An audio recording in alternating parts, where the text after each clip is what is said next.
Hey guys, what's going on? It's Kira here. So I'm in my basement, keeping it cool, avoiding the heat. So today is a special episode because one, I get to show you my awesome gardening station that I've set up over the past month and a half, and you'll get to see my lighting system of where I grow my plants indoors. But the main topic for this video today is starting seeds for fall planting. So I am starting Calabrese broccoli, some self-blanching cauliflower, red acre cabbage, large flat Dutch cabbage, Long Island Brussels sprouts, sugar pie pumpkin, a couple other squashes, I think, butternut squash, Walton butternut squash, and acorn squash. And I have kale and like spinach and stuff, but obviously I'm going to wait to start those because they only need 40 days to get going. But anyway, so grab a seat. I'm going to pull you up close and I'll show you how I start my seeds. So let's get started.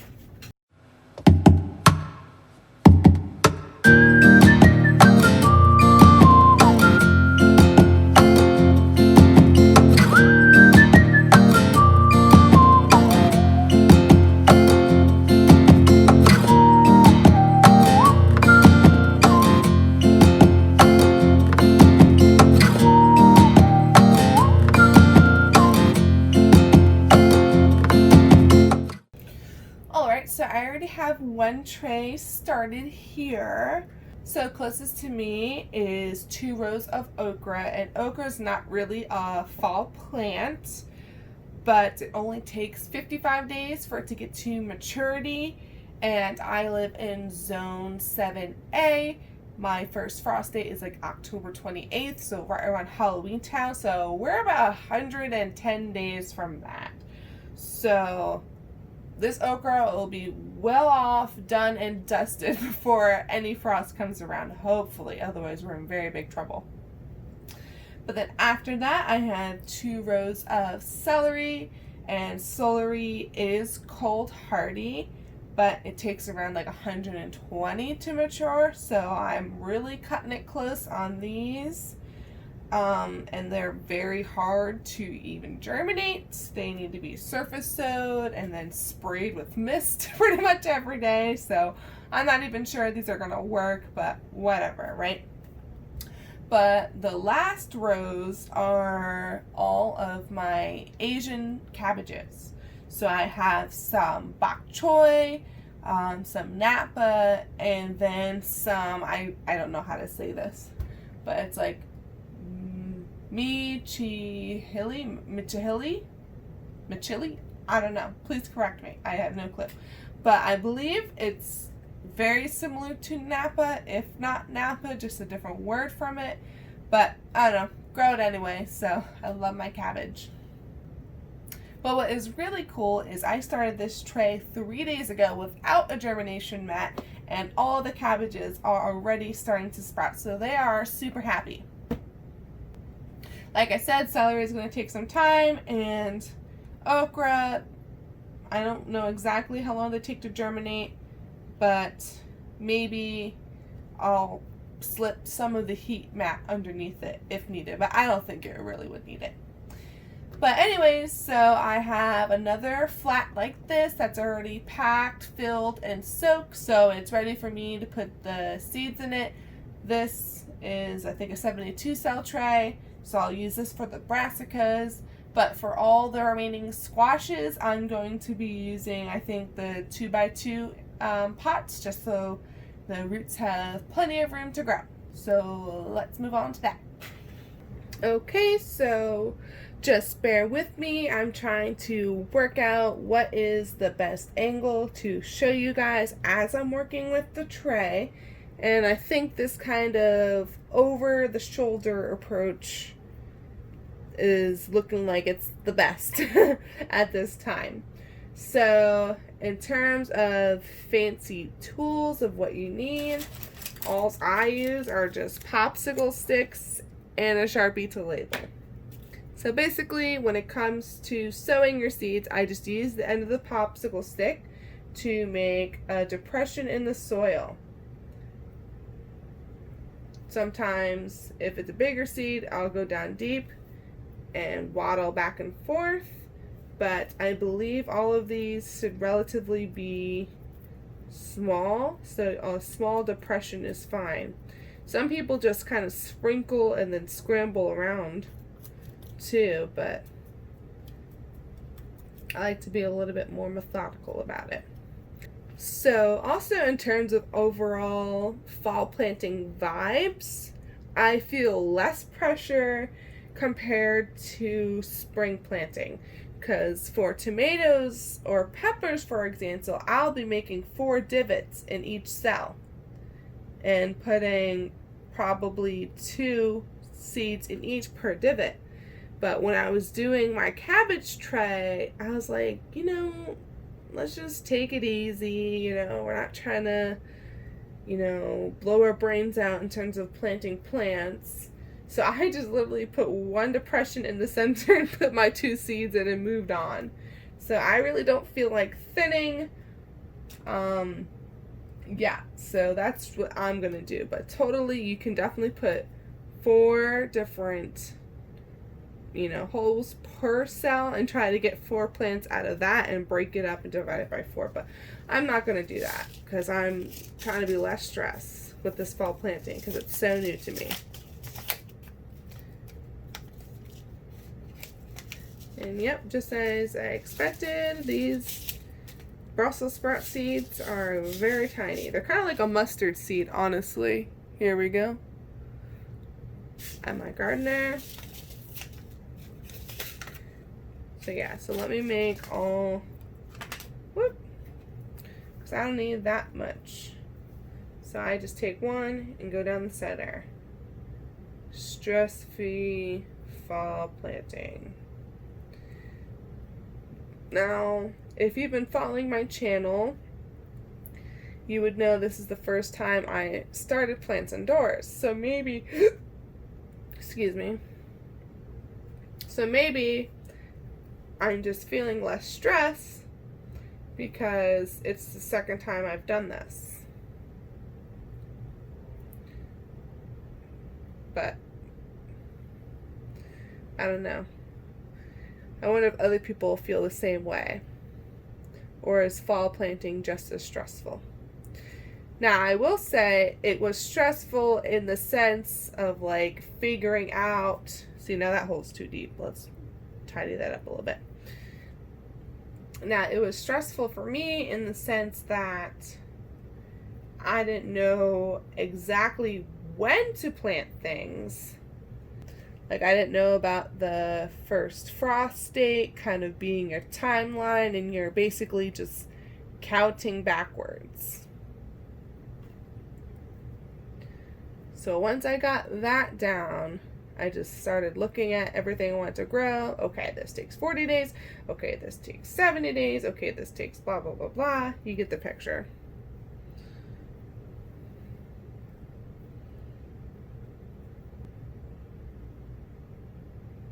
So there we go. All the holes have been made. And then I think my strategy is, I think I have 6 plants. So I'm just going to do entire rows of each. Let's see here. 1, 2, 3, 4. Not doing the pumpkins in here. So 5, and I'm not starting the kale yet. So actually, never mind. I only have 5, so I have to figure out which I need to do 2 rows of. And I'm thinking I'm leaning towards cauliflower because I also do a lot of Indian dishes. So cauliflower or gobi, there's a lot I can do with that more because it soaks up more of the flavor. So I think I'm going to go 2 rows of cauliflower. Yep. Okay, let's get started with the Brussels sprouts. Here are the seeds. If you're interested, yeah, they definitely are like a mustard seed.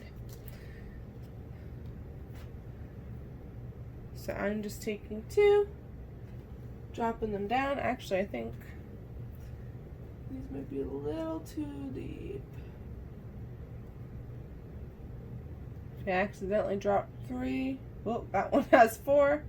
That'll be okay, because there's no point of trying to pick it up back now.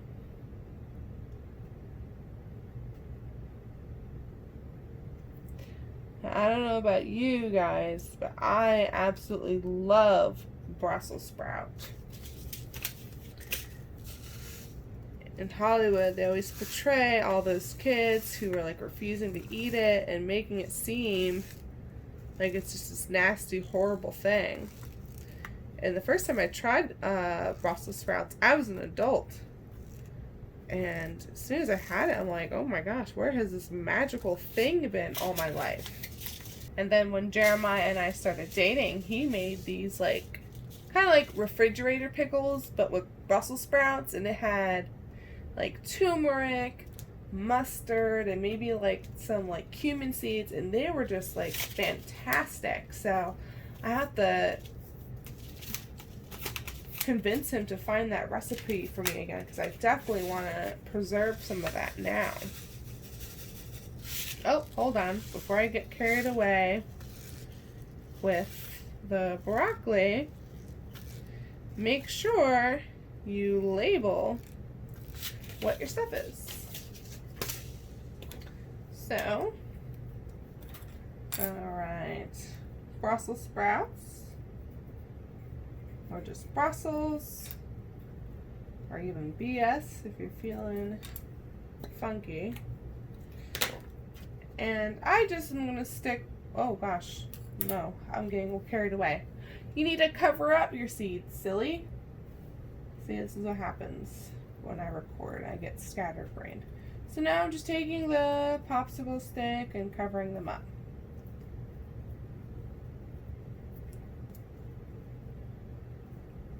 Anyway, where was I?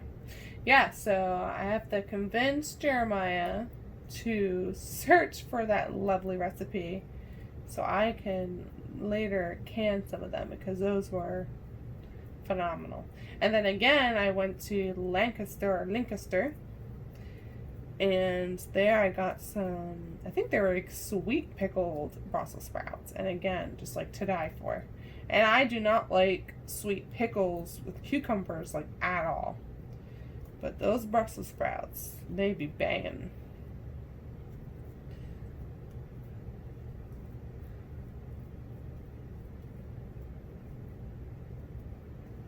Sometimes the potting mix will get clumped up around it, but you just scrape it off.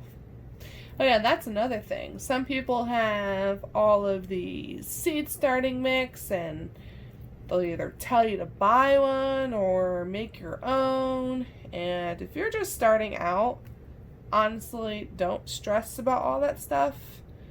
You can just simply use a potting mix, preferably organic. Yeah, I just literally use potting mix, and then once the true leaves sprout and they're on their second set, I believe, that's when I just start fertilizing them, and then I just use a regular all-purpose fertilizer. There's tons of YouTubers who go into great detail. If you really have no clue what you're doing, you can follow those. Maybe in the future I'll make some of those videos, but for right now, there's enough. I can just focus on other things. Okay, so before we move on to your next row, like I almost did, make sure you label what you just did, because I'm sure you will forget sooner or later. So, Brussels sprouts, and the date on the back if you so choose, or you can write it in a journal. That's one thing I do recommend, is getting a garden journal, because if all of this goes to crap and my stuff didn't have enough time, I will know, hey, I need to start earlier than July 9th, like I did last year. So now, moving on to the broccoli. Again, I don't know if I'm actually in camera when showing this. I'm doing my best to peep over my shoulder. Yep, I think I gotta be a little lower. Okay, anyway. So So again, these look like mustard seeds. I'm only gonna do 2.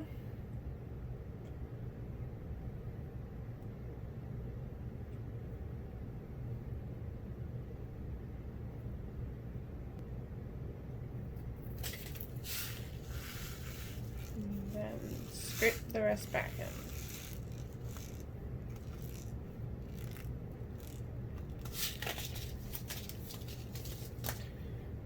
Grab in the mix.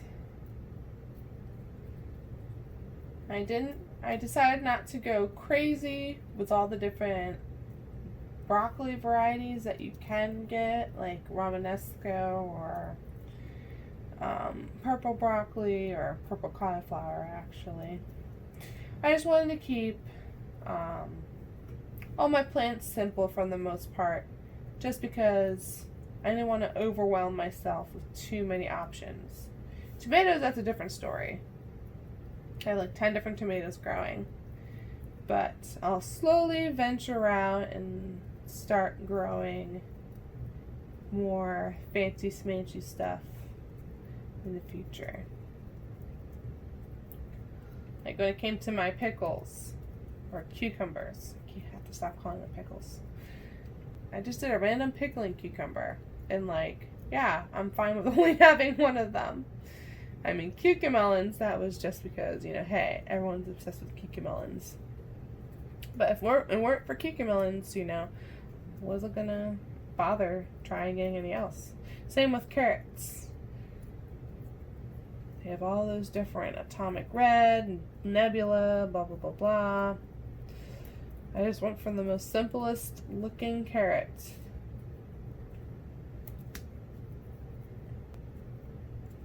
But I'm definitely looking forward to learning how to preserve broccoli in other ways, because primarily the broccoli we eat is frozen or fresh with like hummus. Yes, I can make like a broccoli cheddar soup.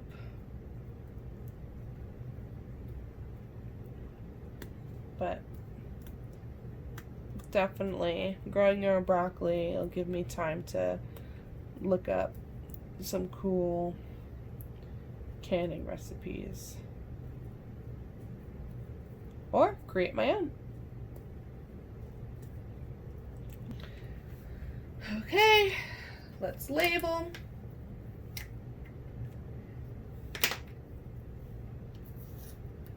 Okay. Now for the cauliflower. And like I said, I'm going to do 2 rows of these. I got a lot of dishes in my head. Like a gobi. But the main reason I came up with this little garden area is because when I was doing my starts for the spring and summer, I was basically either crouched on the floor scooping soil into pots or over my washer and dryer and deep freezer starting seeds. And after doing that, my back began to hurt significantly. So I'm like, okay, there's definitely got to be a better way, because this is a lot more work than I initially expected. So my mom had a table that she was getting rid of, and we had to rearrange our storage shelving units a little bit. Whoop! But right now, I think what I have set up is pretty good.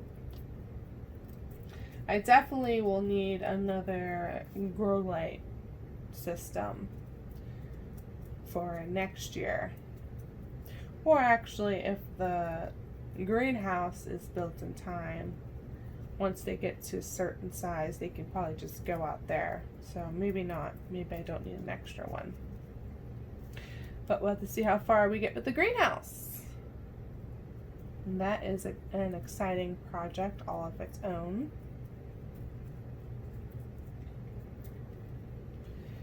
I don't know, maybe in the future, instead of this being like a video, I could do like a live stream. But then I would need a way to read your comments and questions as I'm actually doing this. And you guys can police me to make sure that I'm labeling my stuff before I move on to the next thing.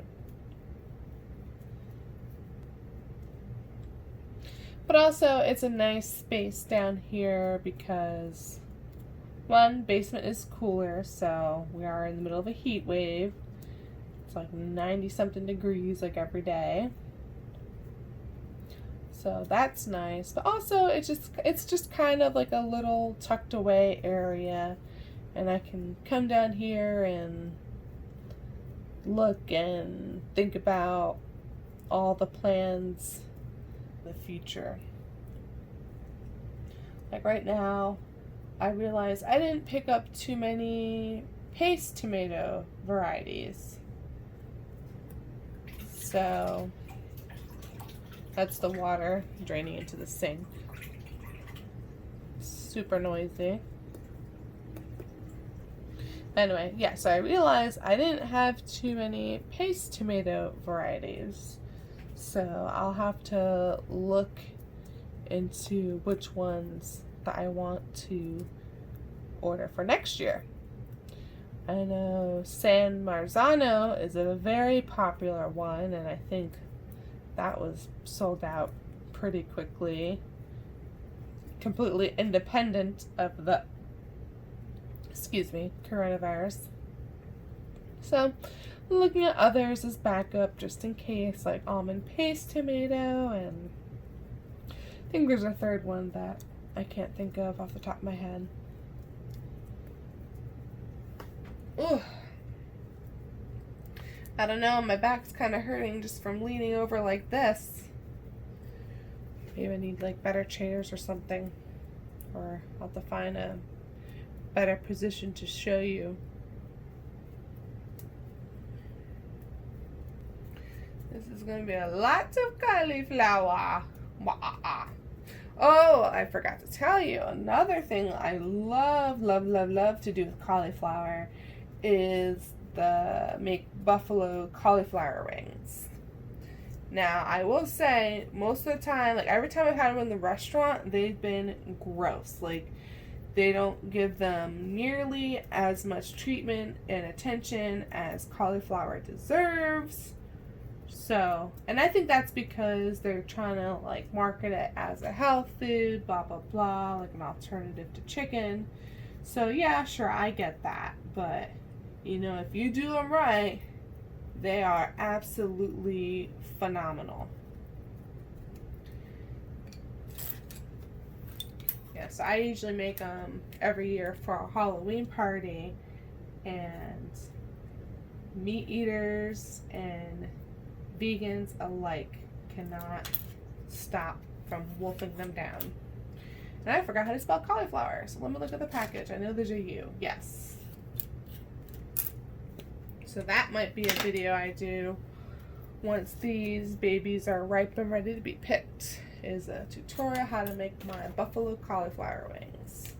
Oh, see, look, I needed one more for this route because I almost, again. So 2 rows of cauliflower. And now for the cabbages. So I'm going to start with the red acre.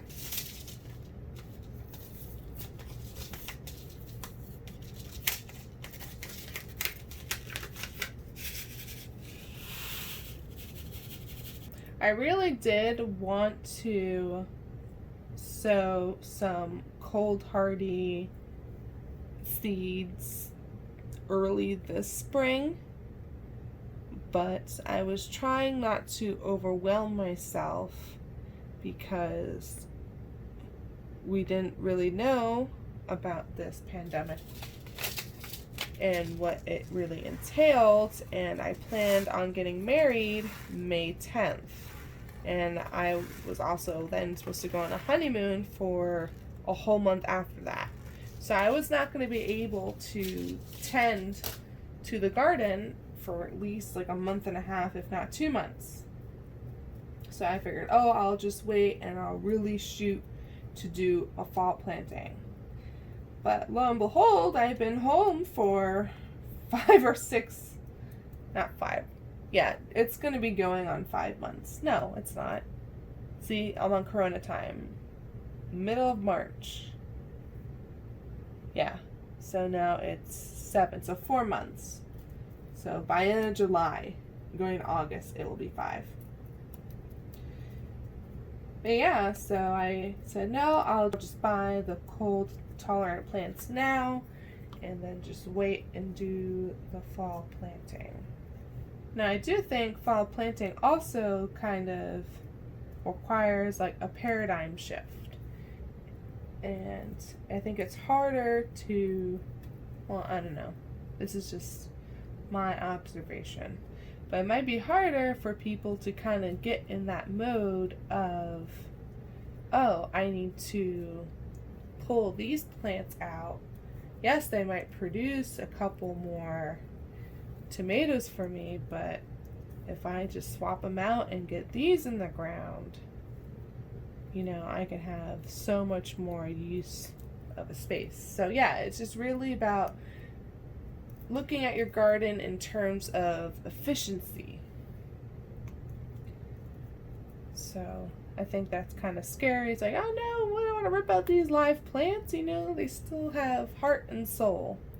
Here's like a big piece of media, so I'm just gonna put that out.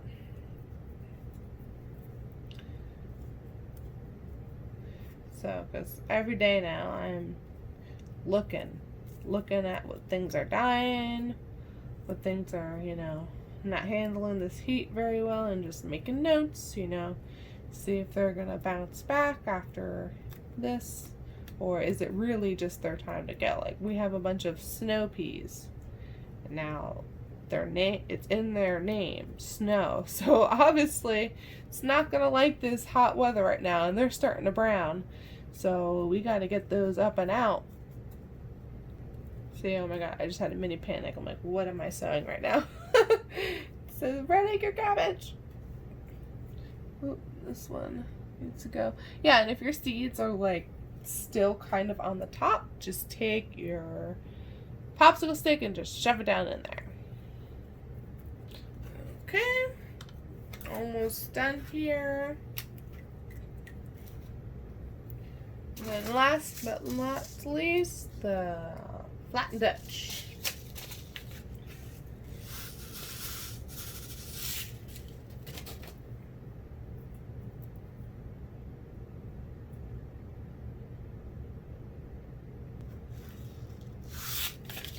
And I also try to keep a clean hand, so that way if I pour too many seeds out, they go back in relatively dry and not have any soil stuff on it that might have something that could cause the seeds to spoil and not germinate. Yeah, in terms of what I plan to do with the cabbage, the Chinese cabbages like Napa and the Minicelli, or how do you say it? That sounds so Italian, so I know that's not correct.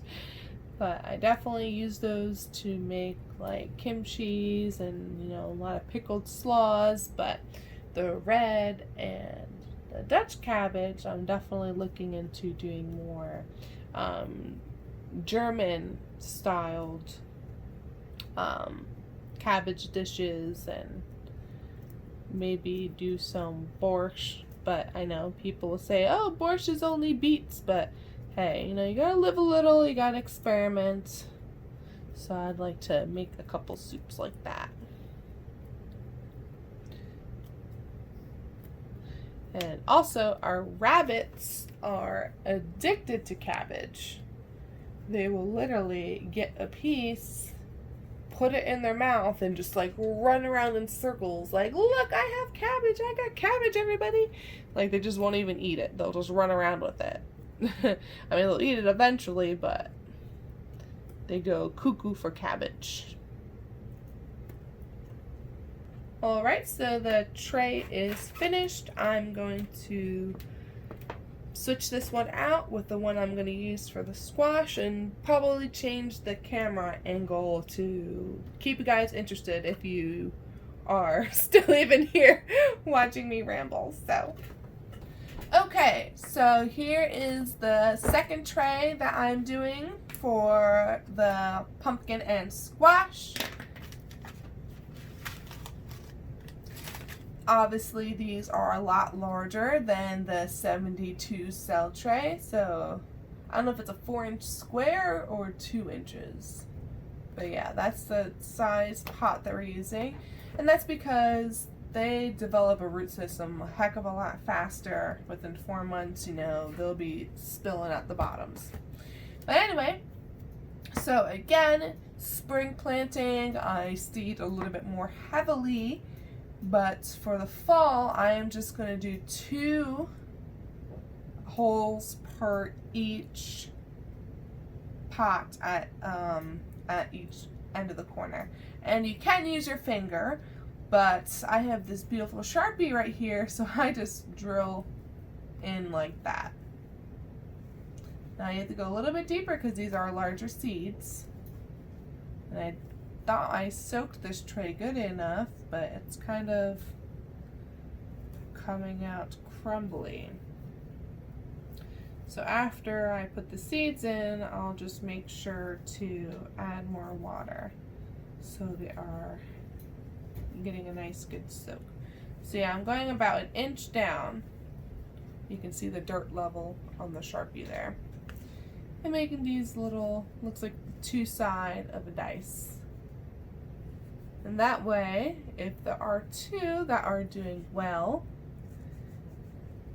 you can easily pull the plant apart without damaging too much of the roots, or just save and do 1. Alright, so like I said, I'm doing the sugar pie pumpkin, and I have some butternut squash seeds from a trade, as well as acorn. I saved these myself. I don't know if I saved these properly, so they might not even work. And then I'm also going to give my golden midget melon seeds another go, because right now there's only 1 growing out there, and it might need a partner of its own. You know, I'm sure it will fertilize and produce seed fine, but the seeds won't be true unless it needs its own partner to produce. You know what I'm trying to say, you know? Instead of cross-pollination, I'm trying to make sure I have 2 of the same pairs so I can get seeds to save for next year. Oh, mouthful. Okay, so I have 4 here. Actually, I don't think I even really need that many of each. I will do a lot of the acorn because I don't know if it's going to take. So let's start with the acorn.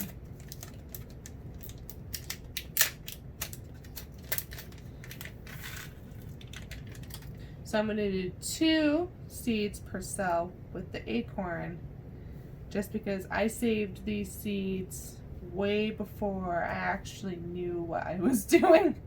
Yes, I managed to spell acorn wrong and did acron. So, yeah, these seeds need to be planted a lot deeper than the brassicas.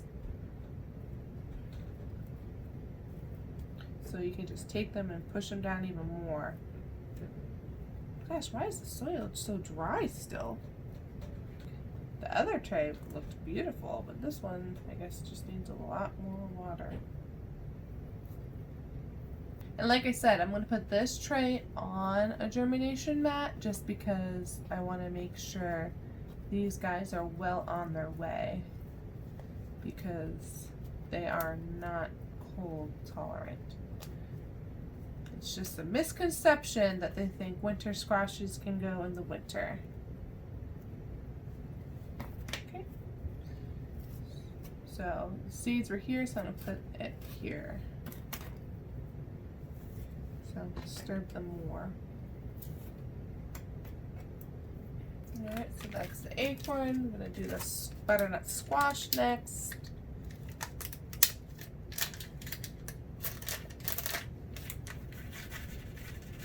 And by the time this is posted, you'll have already seen my other video where I had a volunteer pumpkin plant show up in my berry patch.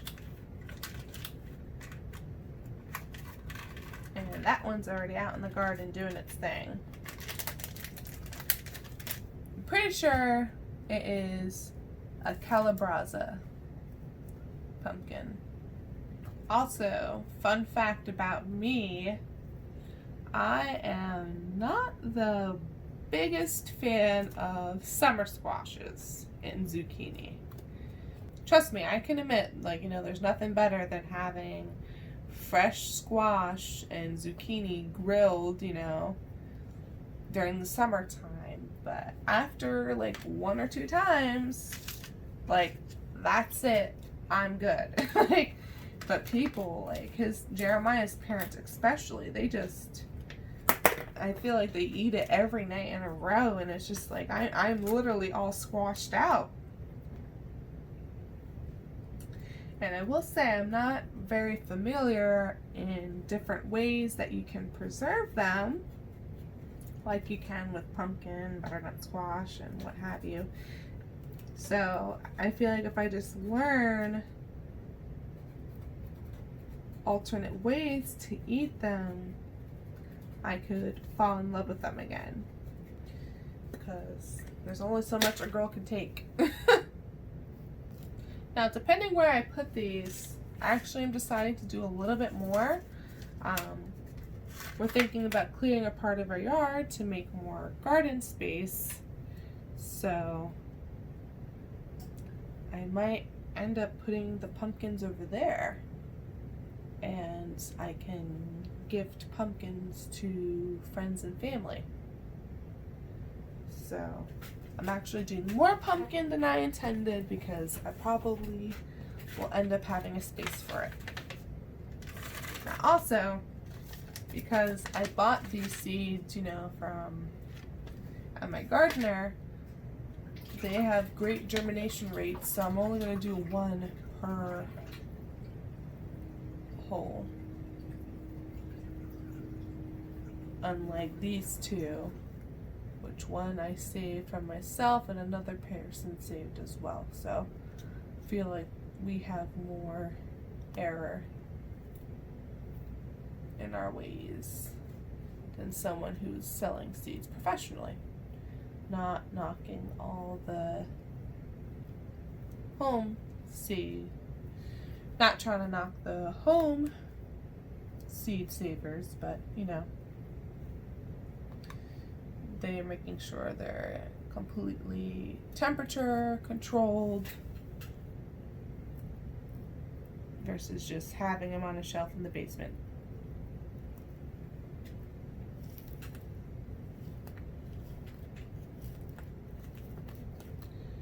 Actually, I'm going to pat these down a little bit more and probably fill more soil on top.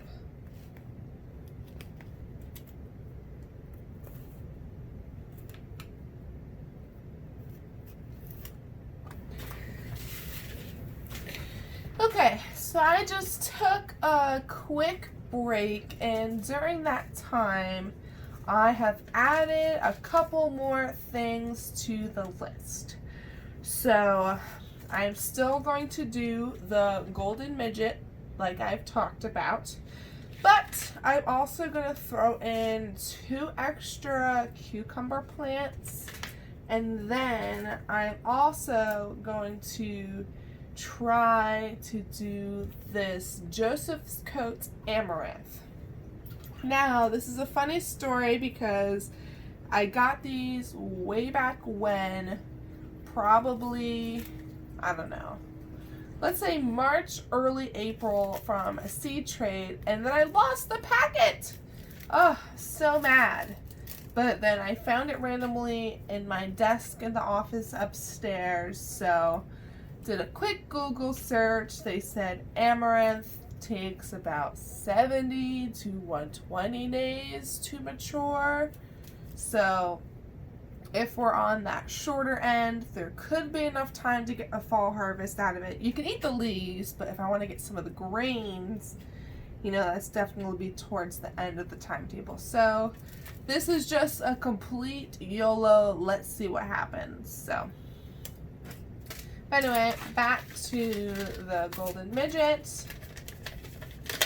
When I originally did this, they germinated fine. It's just the two that I selected to go out in the garden, they just didn't transplant well for whatever reason. And the one that did survive, like, oh my gosh, it took a heck of a slow start. So yeah, it was in shock for whatever reason. Everything else transplanted fine, honestly, except for the golden midget. I'm very excited to taste these melons. I don't know how the first one out there is going to do, but at least has 2, potentially 4 partners who are on their way out.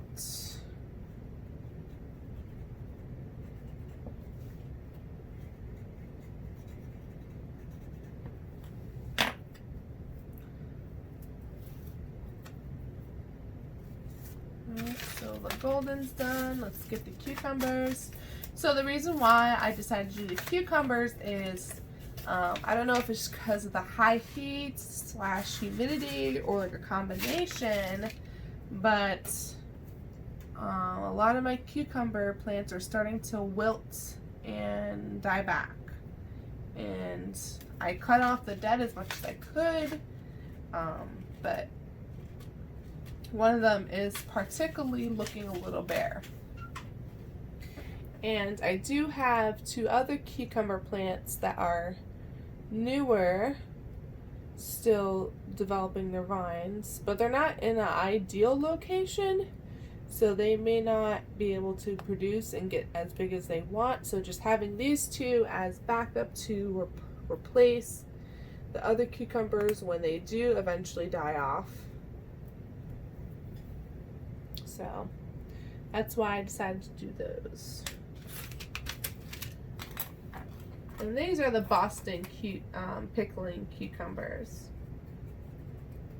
No preferential reason, they just kind of look the cutest out of all the pickling cucumbers. And honestly, if you leave them, they do fill out, and they kind of look like a really good slicer, so that's nice. Now, because the Joseph Coat seeds are very tiny, a lot smaller than the brassica seeds, we are not going to do these 1-inch holes. I'm probably going to do the method I suggested earlier for the brassica, where you kind of sprinkle and mix them up. But I'm really excited because these are a tricolor, so they're just going to look beautiful more than anything. So if I don't get grains out of them, I'll at least enjoy them for their beauty. And I wanted to put them next to my tricolor butterfly bushes that aren't doing too well. So they'll probably just go in a different spot than I originally intended. And these are kind of hard to get out.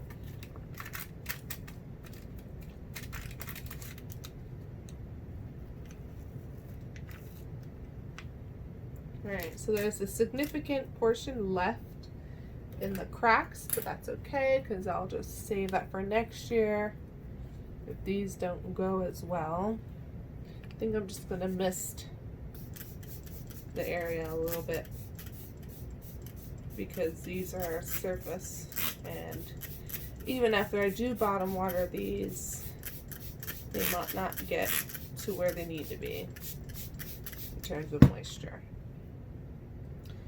So I'm just gonna divide these up. Oh my god, they're like little, honestly, they look like those little beetles that are like a pest for some of our plants. I don't think it's Japanese fly beetles, but they look very close to that.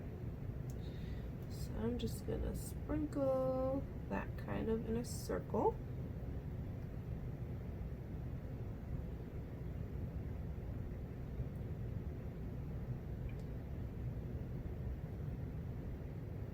And I'm just basically sowing these like I would like a herb, because herbs have very fine seeds. So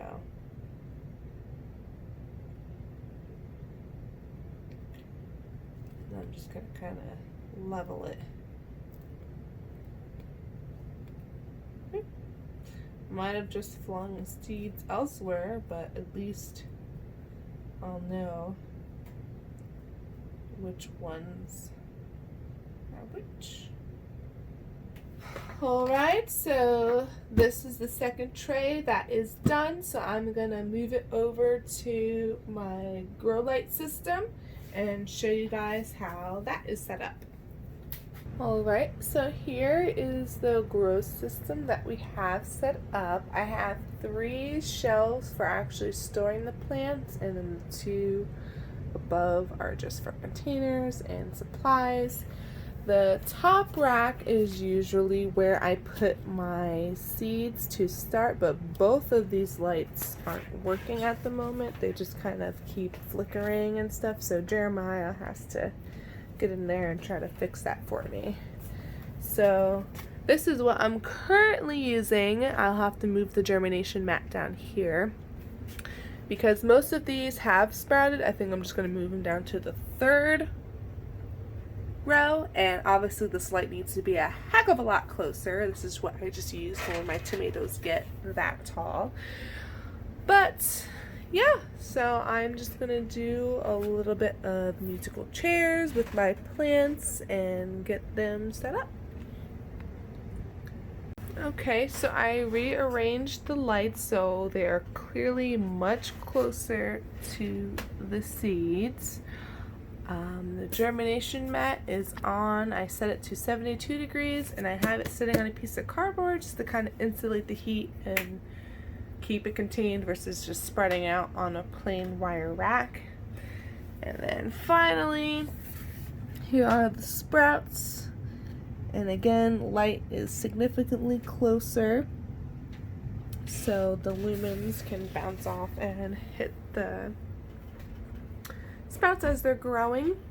So normally, like I said, this is where I start my sprouts, and I'll have this light on for 24 hours a day for the first like 2 weeks, and then bump them down, and these lights are on a system to be off for 8 hours a day and then on for 16, but I'll have to switch it so all of these lights are on for 24 hours and then eventually switch it to that cycle that I just mentioned. I believe this is the timer, the regular that does it.